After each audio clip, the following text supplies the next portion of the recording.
Lecture de l'épître du bienheureux apôtre Paul aux Thessaloniciens. Mes frères, nous vous demandons et nous vous conjurons dans le Seigneur Jésus, qu'ayant appris de nous comment vous devez marcher et plaire à Dieu, vous marchiez ainsi de manière à progresser de plus en plus. Vous savez en effet quel précepte je vous ai donné de la part du Seigneur Jésus, car la volonté de Dieu est que vous soyez saints et que vous vous absteniez de la fornication, que chacun de vous sache posséder le vase de son corps dans la sainteté et l'honnêteté, et non en suivant les convoitises de la passion, comme les païens qui ne connaissent pas Dieu. Et que personne à cet égard ne trompe son frère et ne lui fasse tort, parce que le Seigneur tire vengeance de toutes ces choses, comme nous l'avons déjà dit et attesté. Car Dieu ne nous a pas appelés à l'impureté, mais à la sanctification en Jésus-Christ notre Seigneur. Puis du Saint Évangile selon saint Matthieu. En ce temps-là, Jésus prit avec lui Pierre, Jacques et Jean son frère, et les conduisit à l'écart sur une haute montagne. Il fut transfiguré devant eux. Son visage resplendit comme le soleil, et ses vêtements devinrent blancs comme de la neige. Et voici que Moïse et Élie leur apparurent, s'entretenant avec lui. Alors Pierre, prenant la parole, dit à Jésus, « Seigneur, il nous est bon d'être ici. Si vous le voulez, faisons-y 3 tentes, une pour vous, une pour Moïse et une pour Élie. » Comme il parlait encore, voici qu'une nuée lumineuse les couvrit. Et voici qu'une voix sortit de la nuée, disant, « Celui-ci est mon Fils bien-aimé, en qui j'ai mis toutes mes complaisances. Écoutez-le. »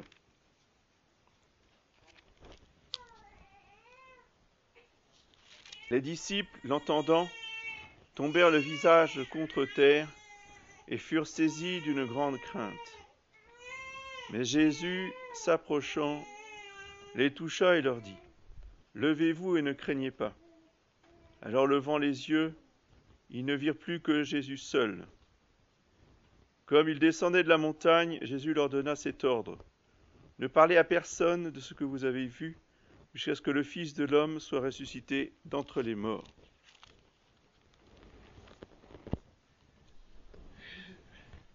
Et les annonces de la semaine, donc aujourd'hui, 2e dimanche de Carême, lundi 1er de la Férie, mardi 2, mercredi 4 de la Férie, jeudi, mercredi 3 de la Férie, jeudi 4, Saint Casimir, vendredi 5 de la Férie, premier vendredi du mois, samedi 6, Sainte Perpétue et Félicité, premier samedi du mois, et dimanche prochain, 3e dimanche de Carême.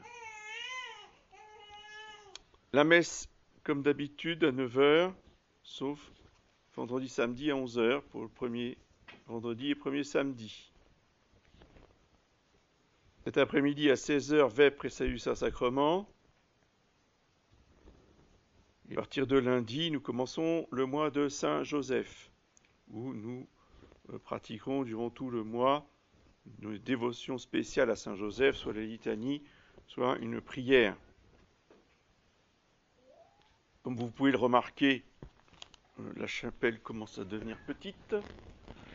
Donc nous attendons de voir un peu après les vacances l'évolution des choses, mais je vais envisager sérieusement de dire 2 messes le dimanche. Ça permettra plus proches ou ceux qui sont plus disposés à venir plus tôt, une première messe vers 9h, et puis une deuxième messe en fin de matinée. Ouais, on précisera les horaires. Mais je pense qu'on va se diriger vers cette solution. Au nom du Père et du Fils et du Saint-Esprit, ainsi soit-il. Eh bien, chers frères, Nous continuons d'avancer dans le carême avec cet évangile qui nous donne en exemple deux champions, Élie et Moïse, deux champions de pénitence et en particulier de jeûne. Deux habitants de l'Horeb, intéressant aussi de voir la relation, ces deux hommes de la même montagne. Moïse est allé au sommet de l'Horeb pour jeûner pendant 40 jours. Et saint Élie, lui, s'est réfugié dans une grotte. Et les deux ont jeûné 40 jours, comme notre Seigneur Jésus-Christ. Et en ce temps de carême, eh bien, il est bon de méditer et de renouveler sa ferveur pour la sainte vertu de pénitence. S'il y a un temps dans l'année où il faut faire pénitence, c'est maintenant, c'est pas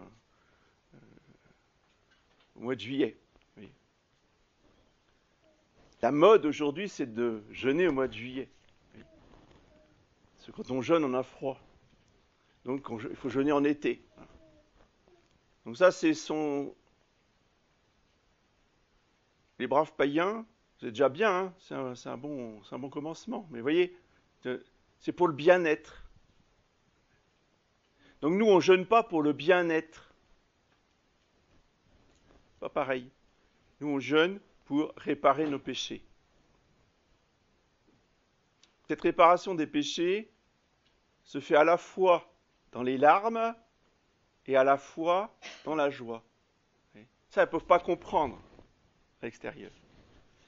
Si on pleure, c'est qu'on est triste. Si on est triste, on ne peut pas être joyeux. Si on est joyeux, on fait la fête. Voyez ? Mais on ne peut pas pleurer et être joyeux. Ça, c'est le paradoxe surnaturel de la religion catholique, qu'il faut expérimenter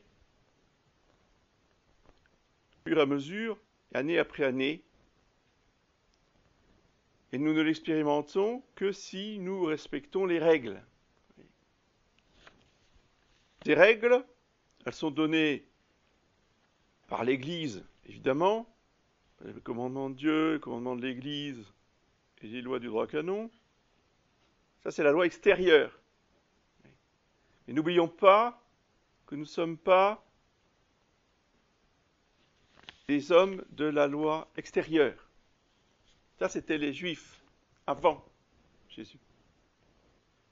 Depuis la Pentecôte, la loi, elle est intérieure. Elle est inscrite dans nos cœurs. Comment ? Par la parole de Dieu. Dieu nous parle par son Fils. Il a envoyé dans le monde pour sauver les pécheurs. Et au tout début, alors même que on ne le connaissait pas encore, en tant que Messie, en tant que Sauveur, lorsqu'il se fait baptiser par Saint Jean-Baptiste, nuage, et le Père qui dit, à travers ce nuage, celui-ci est mon Fils bien-aimé, en qui j'ai mis toutes mes complaisances. Fin de la mission, 3 ans après, transfiguration. Oui. Donc il faut faire cette relation baptême, transfiguration. Si on a le même scénario, entre guillemets, ça veut dire que les deux sont liés. De nouveau, nuage. Pourquoi nuage ? Parce que présence de Dieu. Le Père, personne ne l'a vu. Comment se manifeste le Père ? Nuage. Comment se manifeste l'Esprit Saint ? Colombe. voyez, la colombe qui vient reposer sur la tête de Jésus, ou alors l'angle de feu à la Pentecôte. Et le nuage, c'est Dieu le Père, qui était déjà présent à la dédicace du temple de Jérusalem, le premier temple de Salomon. Et le jour de la dédicace, Dieu a pris possession de son temple, il était présent dans son temple, donc il a manifesté sa présence par un nuage. C'est un espèce de brouillard qui a envahi complètement le temple pendant la cérémonie. Et de ce nuage, la parole de notre Père se fait entendre exactement, non pas exactement, presque comme au baptême. Celui-ci est mon fils bien-aimé, en qui j'ai mis toutes mes complaisances. Il rajoute, écoutez-le. 2 mots. Écoutez-le. Écoutez, hein. Écoutez. Parce que le Père passe son temps, si je puis dire, si je puis m'exprimer comme ça, depuis Adam, à dire à son peuple, écoute-moi. Écoute Israël, le Seigneur ton Dieu. Mais des dizaines et des dizaines et des dizaines de fois à travers les siècles. Parce que Israël, il n'écoute jamais rien. Comme nous.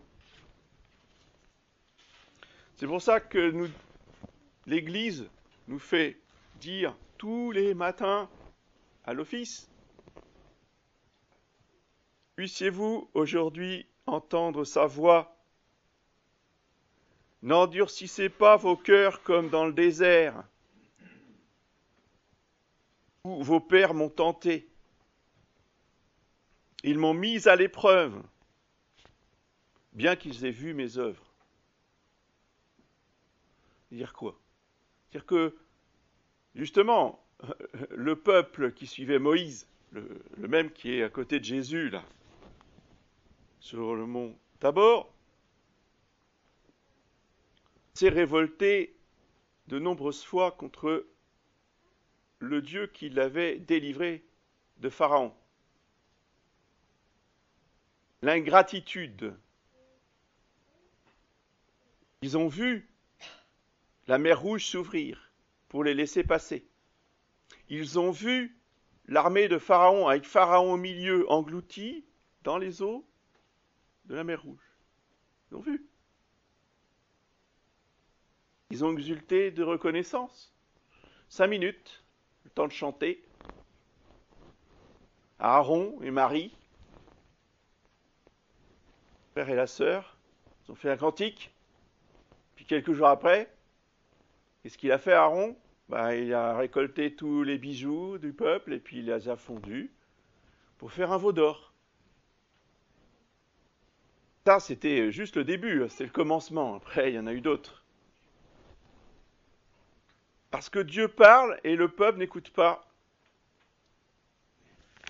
Pourquoi ils n'écoutent pas? Parce qu'ils ont un cœur dur comme la pierre. Le péché rend le cœur dur comme la pierre. Alors non, un cœur dur comme la pierre, c'est pas simplement un cœur qui est méchant avec le prochain. Ça, c'est ce qu'il y a de moins grave. C'est surtout un cœur qui est méchant avec Dieu. C'est un cœur orgueilleux, dur comme l'orgueil. Le démon, dans sa méchanceté, il vient nous tenter. La tentation, et on demande dans Notre Père à Dieu de nous délivrer, de ne pas nous faire entrer dans la tentation, de nous retenir d'entrer dans la tentation. Et qu'est-ce qu'il fait le peuple? Il va carrément tenter Dieu. Vous voyez, c'est pire que le démon, ça. Parce que le démon, il s'attaque à des hommes. Nous, on s'attaque à Dieu. Et on va tenter Dieu. Oui, on va le mettre à l'épreuve. C'est ça que ça veut dire. La tentation, c'est une mise à l'épreuve. C'est-à-dire, on va faire du chantage à Dieu. Quoi? Ça fait 10 ans, là, qu'on tourne en rond, qu'on marche sous le soleil. Ça suffit, maintenant. quand même, les petits oignons qu'on mangeait en Égypte, qu'est-ce que c'était bon. Et pourquoi vous intervenez pas? Vous nous abandonnez là, dans le désert, on est tout seul. Et vous faites rien? Ah non, Dieu, il a rien fait. Il n'a pas ouvert la mer Rouge. Effectivement, il les a pas délivrés de Pharaon. Non, effectivement, Dieu, il a rien fait. Ça s'appelle tenter Dieu. Alors, on se reconnaît bien là. On s'entend parler là. Quand on va mal, quand on a le moral à zéro. Ouais, elle est où l'Église catholique? Mais qu'est-ce que vous faites contre Bergoglio? Il est toujours là, et Macron, et tout le reste. On s'entend là. Vous voyez, ça s'appelle tenter Dieu. Pourquoi il y a Macron et Bergoglio? Parce que depuis 40 ans, ça c'est toujours l'Église qui parle dans l'hymne des matines, pendant 40 ans, dit Dieu, j'ai eu cette génération en dégoût. Et nous, c'est pareil. Depuis 40 ans, et voire plus, Dieu a cette génération en dégoût. Et j'ai dit, c'est un peuple au cœur égaré. Ils n'ont pas compris mes voies. C'est pourquoi j'ai juré dans ma colère, ils n'entreront pas dans mon repos. C'est un peuple au cœur égaré. C'est pour ça qu'on a Bergoglio. C'est pour ça qu'on a eu Wojtyla. Parce que les catholiques avaient un cœur égaré. Égaré par quoi? Par le libéralisme. La seule chose qui comptait, la seule préoccupation d'amour des catholiques, c'était les ennemis de l'Église. Il fallait absolument être gentil avec eux pour les ramener dans l'Église. Donc on était prêt à toutes les compromissions. Puis on ne va pas leur parler de l'enfer parce que les pauvres ils vont être choqués. Donc on va juste leur parler de la miséricorde. Et ça c'est tout à fait les années 50. Puis vous êtes absolument contre nos écoles catholiques. Oui, alors, bon, on va supprimer plein de choses qui ne vous plaisent pas dans nos programmes. Ça c'est au 19e siècle. Et comme ça, monsieur Gambetta, est-ce que vous êtes content? Vous n'êtes pas content. Bon, alors on va encore enlever ça. Ça vous va comme ça? Non, mais ça n'allait jamais. Puis Gambetta et Ferry et compagnie, les Jules Ferry, ils rigolaient, ils plaisantaient, ils riaient. Ces catholiques qui étaient prêts à tout lâcher. Donc ils ont dit, c'est bien. Les catholiques, ils sont prêts à tout lâcher. Nous, on prend tout. C'est-à-dire que vos manuels, on les met à la poubelle et vous allez prendre les manuels de la République. Et tout le monde a accepté, tout le monde a baissé les chines, et voilà. Pour en arriver après à manifester. C'était 4 millions à Paris, 1982, rappelez-vous. Et là, tous les catholiques, entre guillemets, disons ceux qui s'y croyaient encore catholiques, qui réclamaient, voyez, ce régime d'égalité avec l'école laïque. La liberté scolaire, ils appelaient ça. Donc là, on est à la fin du processus. J'ai eu cette génération en dégoût, dit Dieu. Alors maintenant, ils portent des masques, ils s'asphyxient, ils seront vaccinés, ils vont mourir de maladies épouvantables. C'est la fin du processus. Ce peuple a un cœur égaré, ils n'ont pas compris mes voies. Le sauveur, ça va être un homme absolument pas catholique, un défenseur des droits de l'homme, un défenseur de la Constitution, la 4e République. Et c'est ces gens-là qui vont nous sauver. Il faut absolument voter pour eux, bien sûr. Ce peuple, au cœur égaré, n'a pas compris mes voies. Que ce soit dans le domaine religieux, dans le domaine politique, dans le domaine social, dans le domaine familial. Pareil, morale familiale, morale conjugale, fait n'importe quoi. Ça ne regarde pas les prêtres. Dixit les fidèles traditionnalistes, sortis de la messe en plus. Quand même, il y en avait que ça avait choqué, qui me l'avaient rapporté à l'époque, déjà. Et ça, c'était des conversations de catholiques qui se croyaient être traditionnalistes. Ce peuple, au cœur égaré, n'a pas compris mes voies. C'est pourquoi, dit Dieu, j'ai juré dans ma colère, ils n'entreront pas dans mon repos. Tous les Juifs du départ sont morts dans le désert. C'est pas compliqué. Ils n'ont jamais vu la terre promise. Dieu a donné la terre promise à leurs enfants. Mais les parents, ils sont morts dans le désert. Et je pense que Dieu dira la même chose pour cette génération. Ils n'entreront pas dans le règne du Sacré-Cœur de mon Fils. Pourquoi ? Parce qu'ils ont le cœur égaré et qu'ils n'ont pas compris mes voies. Et pourquoi est-ce qu'ils n'ont pas compris mes voies ? Parce qu'ils n'ont pas écouté mon Fils, bien-aimé, en qui j'ai mis toutes mes complaisances. C'est tout. T'écoutes pas, bah tu t'égares, t'arriveras pas au bout. C'est, je dirais, imparable. Vous n'écoutez pas la voix de la dame du GPS, vous vous retrouvez à 50 km. Vous voyez ? Bah oui, il faut aller écouter.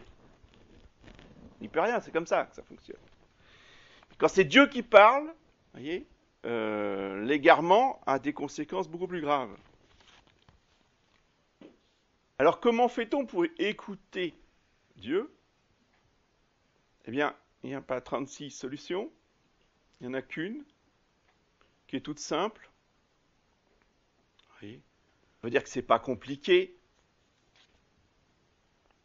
C'est la pénitence. Mais la vraie, pas la sportive. Pas le bien-être. C'est-à-dire que la pénitence faite avec un cœur contrit et humilié. Que veut dire le mot contrit ? Qu'est-ce que c'est que la contrition ? Et on met des pierres, et on pile, on pilonne, on casse, on concasse, pour en faire du gravier. Puis si on veut encore plus, ben on continue de concasser, et on fait du sable ou vous voyez, des petits grains. C'est ça la contrition.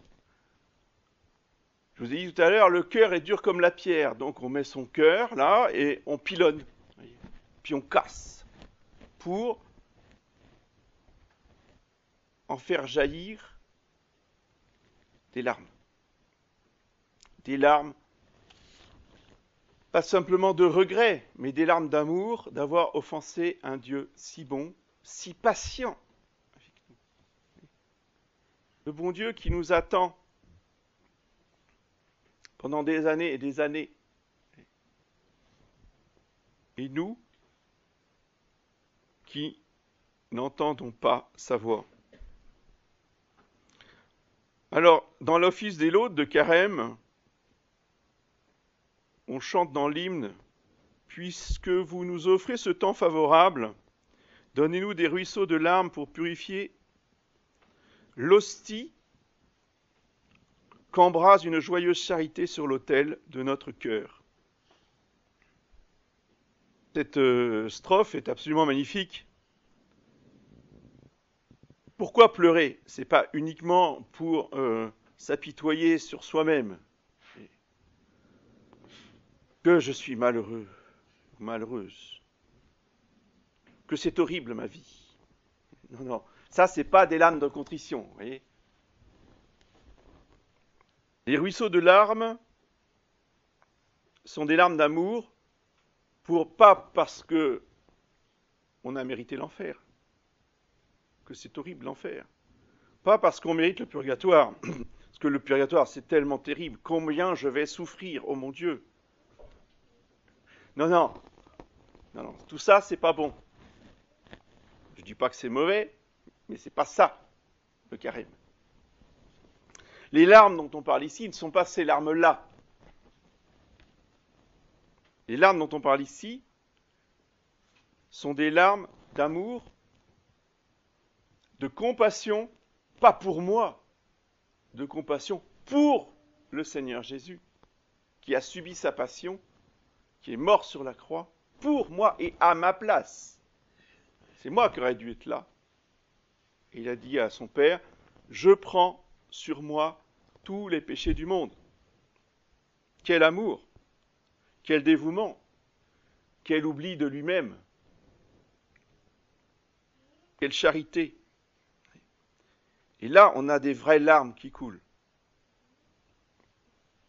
Et ces larmes, eh bien, elles sont comme l'eau que saint Élie a versée sur l'animal qui était sur l'autel. Vous savez, quand il a fait son sacrifice,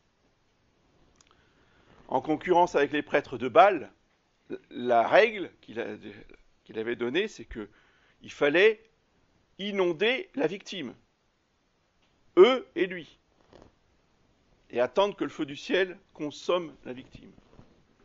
Inonder. Et pourquoi ? Bon, le premier sens, c'est qu'effectivement, ça rajoutait de la difficulté pour brûler la victime. Mais le sens mystique de ce passage, c'est que la victime qu'on offre à Dieu, c'est notre cœur, et ce cœur, nous devons le mouiller de larmes avant qu'il soit consommé, avant qu'il soit offert à Dieu. Avant qu'il soit embrasé, le feu du ciel qui descend sur l'autel de saint Élie pour le consumer le sacrifice, c'est la charité divine, c'est le feu du Saint-Esprit qui est joyeuse pour purifier l'hostie, donc ces larmes, pour purifier l'hostie qu'embrase une joyeuse charité sur l'autel de notre cœur. Et là, on a le véritable esprit du carême, d'une joyeuse charité. C'est-à-dire que tous nos larmes, la contrition, la pénitence, nous enflamment d'amour et de joie. Et cet amour et cette joie, elle va exploser, elle va culminer, vous voyez, au 4e dimanche de carême, le dimanche de l'Étarée. Mais pour que ces larmes puissent arroser l'hostie sur l'autel de notre cœur, eh bien, il faut d'abord briser ce cœur par la contrition. Il ne répandra des larmes que si la verge de la pénitence brise la dureté de notre cœur. Et pourquoi les carèmes des catholiques restent trop souvent infructueux? Nous restons inchangés parce que nous n'appliquons pas les règles. Nous ne respectons pas la loi de la pénitence. Lorsqu'on voit comment les catholiques, les fidèles laïcs du Moyen-Âge faisaient pénitence, eh bien, on ne peut être que dans l'admiration. Ils pouvaient tomber dans les mêmes péchés que nous aujourd'hui. Les exemples ne manquent pas. L'homme est toujours le même au Moyen-Âge qu'aujourd'hui. Seulement, à l'époque, ils savaient faire pénitence. Voilà. C'est ça la différence avec nous. Nous, on ne sait plus faire pénitence. Eux, ils savaient. Eux, ils ne tremblaient pas de peur parce qu'on leur imposait une semaine de jeûne. Ah, c'est impossible. Non, si j'ai un jour de jeûne, je vais mourir. Un jour sans manger, je vais mourir. Saint Louis-Marie Grignon de Montfort, s'il a construit, édifié, année après année, la mentalité des Vendéens et des Bretons, qui ensuite ont pu résister à la Révolution et mourir en martyrs, c'est parce que ils savaient prêcher l'amour de la Sainte Vierge d'une part, et d'autre part, l'amour de la sainte pénitence. Lui, il mettait une caisse à côté de son confessionnal remplie de discipline. Et donc les pécheurs, les grands pécheurs, pour les aider à faire pénitence, il dit, tu prends une discipline, hein, tu rentres chez toi, et puis tu tapes. Voilà. C'est comme ça qu'on a fait les Vendéens. C'est pas en allant voter pour des républicains.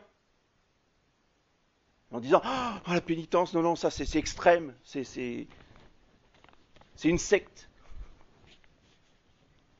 On a entendu des choses comme ça. Enfin, je veux dire, pour la mentalité moderne, c'est insupportable. C'est pour ça qu'on en est là. Hein. Si les Vendéens ont pu réagir et résister, c'est parce que ils ont obéi à Saint-Louis-Marie et qu'ils prenaient la discipline. La discipline, ça fait circuler le sang, c'est excellent pour la santé. Tout, si c'est fait avec amour et contrition, eh bien, cela répare beaucoup de péchés. C'est vrai aussi pour les douches froides. C'est très bon, les douches froides. C'est la mode en ce moment. On parle beaucoup de... Oui, pour le bien-être. Vous voyez ? Bon, j'ai rien contre, et ça doit vous rassurer pour ceux qui sont terrorisés au cas où ça les rendrait malades. Non, ça ne rendra pas malade. Ça renforce le système immunitaire. Donc si vous ne voulez pas tomber malade, il faut prendre des douches froides. Bon, très bien. Et nous, ce n'est pas ce qui nous intéresse. Et prendre une douche froide sur toute cette époque-là, c'est presque aussi bien que la discipline. Le jeûne a les mêmes effets de purification, de renforcement de l'organisme.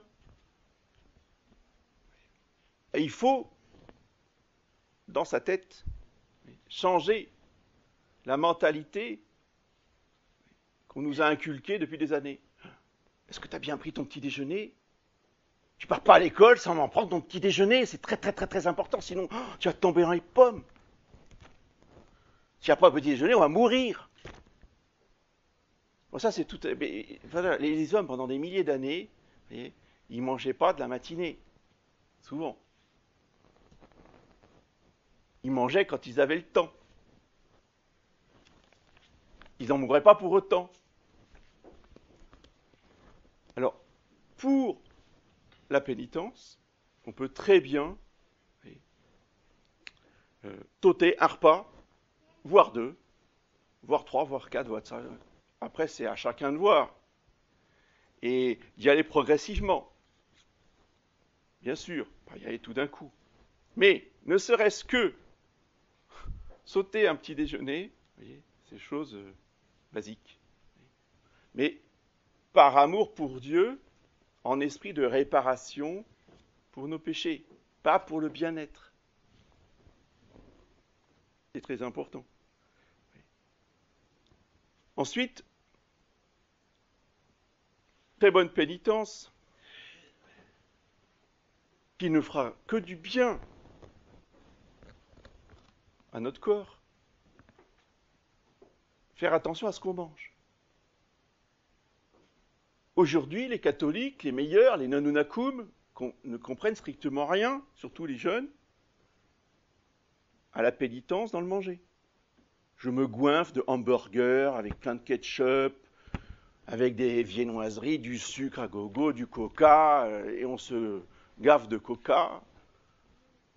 Hallucinant. Enfin, pour votre information, le directeur spirituel des Cônes, le grand maître de la spiritualité, qui était le père Bariel, grand ami de Jean Lefebvre et ancien prédicateur des exercices Saint-Ignace du père Bariel, du père Vallet, pardon, buvait du coca jour et nuit, parce qu'il ne dormait pas, et c'était par palette entière que ça arrivait le coca. Comment voulez-vous ensuite avoir une spiritualité correcte. Si on maltraite son corps, parce que là c'est de la destruction, hein, c'est du suicide à petit feu. C'est pas possible. Donc il y a un problème grave de spiritualité au départ. Ça donne dans les chapelles des gens qui mangent n'importe quoi et qui boivent n'importe quoi. Donc déjà, en esprit de pénitence, on pourrait essayer de se discipliner dans ce que nous mangeons et de ce que nous buvons. On ne boit pas du coca, on boit du jus de pomme ou du jus de raisin. Et bio de préférence. On ne se goinfre pas de viande. Pourquoi pensez-vous que dans les monastères, on supprime la viande? Enfin, vraiment, ils ne sont pas rachitiques, la peau sur les os, c'est pas... Ils sortent pas de Buchenwald. Bon, donc on n'en meurt pas. Alors, vous allez dire, oh mais nous on n'est pas des moines. Oui, c'est pas une raison pour manger de la viande 2 fois par jour, toute la semaine. Je sais qu'on n'est pas des moines, mais même quand on n'est pas des moines, on peut manger de la viande le dimanche, ou une fois en plus, mais pas se goinfrer de viande comme le font tout le monde. Il faut retrouver l'esprit catholique même dans ces questions de nourriture. Écouter la parole de Dieu, c'est écouter Dieu lui-même, et cette parole, elle est vivante, dit saint Paul aux Hébreux, chapitre 4. Vivante est la parole de Dieu, efficace et plus incisive qu'aucun glaive à 2 tranchants. Incisive, c'est-à-dire qu'elle est aiguisée, qu'elle coupe beaucoup. Donc la parole de Dieu, c'est un glaive aiguisé et qui rentre dans l'âme, jusqu'au point de division de l'âme et de l'esprit. Des articulations et des moelles, elle peut juger les sentiments et les pensées du cœur. C'est pourquoi il faut la lire, la méditer, l'écouter, ça veut dire la méditer, garder toutes ces choses dans notre cœur comme la Sainte Vierge, et demander au Saint-Esprit, et ces lumières, son don de conseil, pour faire les bonnes résolutions de pénitence pendant ce carême. On a abordé différents aspects. Bien. Rentrez chez vous, vous demandez, faites une prière au Saint-Esprit, et vous notez vos résolutions. C'est important de les écrire sur le papier pour vérifier. Alors, les résolutions, on n'en prend pas 30. Ça ne sert à rien. Parce que 30 résolutions ne seront pas tenues. On en prend 2, maximum 3, mais pas plus. Dans des domaines différents. Oui. Par contre, eh bien, on essaye de s'y tenir pendant tout le carême. C'est comme cela que les efforts nécessaires pour porter des fruits de pénitence, de dignes fruits de pénitence. Parce que notre Seigneur nous a bien prévenus dans l'Évangile, à propos de ces personnes qui sont mortes dans un accident, une tour qui s'est écroulée sur eux, ils sont tous morts. Et Jésus qui dit à ses apôtres, si vous ne faites pas pénitence, vous périrez tous. Donc, il n'y a pas à chercher des échappatoires. S'il n'y a pas de pénitence, c'est l'enfer. On est prévenu. Et il n'y a pas de rabais non plus. Avec le bon Dieu, il n'y a pas de solde. Voyez, le tarif, c'est le tarif. Tu dois payer. Sauf qu'on ne peut pas payer le tarif. Personne n'y arrivera à payer le tarif. Alors on pourra payer un peu, on pourra faire des pénitences qui payeront un peu, mais on n'arrivera pas à tout payer. Ça, il faut le savoir aussi. Si on n'est pas prévenu, on se fait avoir. Puis après, ça fait des siècles de purgatoire derrière. Donc pour payer la note, il faut offrir les saintes plaies et le précieux sang. Ça, c'est le secret. Pour non seulement payer sa note personnelle, mais en plus payer celle des autres. C'est-à-dire sauver beaucoup d'âmes, et pas seulement les sauver. Il ne faut pas simplement sauver les âmes, il faut surtout réparer leurs péchés à elles aussi. Diminuer le purgatoire de nos frères et de nos sœurs catholiques. Ça, c'est le plus grand service qu'on puisse leur rendre. Et on ne peut le faire que par les saintes plaies et le précieux sang. C'est tout l'esprit de la Semaine Sainte, du Vendredi Saint en particulier. Et ça, cette Semaine Sainte, elle se prépare maintenant. C'est au début du carême qu'on se met en condition de bien vivre sa Semaine Sainte, qui, cette année, je terminerai par là, sera tout à fait spéciale. Vous ne l'aurez jamais vu, une Semaine Sainte comme cela, puisque elle sera célébrée selon le rite du Carmel, c'est-à-dire selon la liturgie de Jérusalem. Donc les traditions liturgiques du Carmel viennent du diocèse de Jérusalem, de Saint Jacques, donc de l'apôtre Saint Jacques de Jérusalem. Mais pour bien vivre intensément ces rites que nous ne connaissons pas encore, moi-même je ne les connais pas,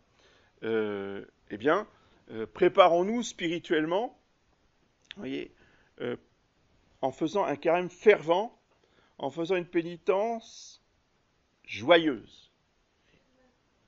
Parce que la source de l'énergie, la source de la joie, c'est la pénitence. S'il n'y a pas de pénitence, il n'y a pas de joie, ou il y a très peu de joie. Je ne parle pas de consolation. C'est-à-dire que les larmes, vous n'êtes pas dans la consolation, vous êtes dans la désolation. Mais la désolation va avec la joie, peut accompagner la joie de la charité qui est heureuse, voyez, de pouvoir réparer les péchés. C'est exactement ce que je viens de vous dire là, c'est exactement ce que vivent les âmes au purgatoire.